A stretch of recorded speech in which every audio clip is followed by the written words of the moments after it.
मी चालली गावाला 2-3 दिवसासाठी. घराकडे नीट लक्ष देतो. हा वाई तुम्ही जा, तुम्ही काय काळजी करू नका, मी सांभाळते ना, सगळं घर सांभाळते ना मी. आणि माझ्या मुलाला 2 भाज्या करायच्या आणि पापड भाजून नेहमी ताज्या पोळ्या करून द्यायच्या. शिळ्या देऊ नको त्याला. नाही नाही नाही नाही, जा तुम्ही, आई काय काळजी करू लक्ष ठेव जा. हो, जा जा.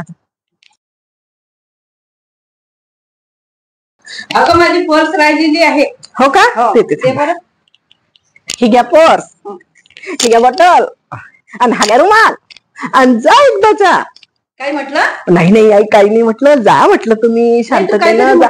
नाही नाही नाही, काहीच नाही म्हटलं. बरं येते मग. हो हो या. आले का सुनबाई बी? पाणी वगैरे आण मला. काय काय ठिकाणा करून ठेवला बिचारीनं घरामध्ये. ते पाहू दे आता मला जरा. आल्या का तुम्ही? लवकर आल्या. तू मोठा कितना हो गया?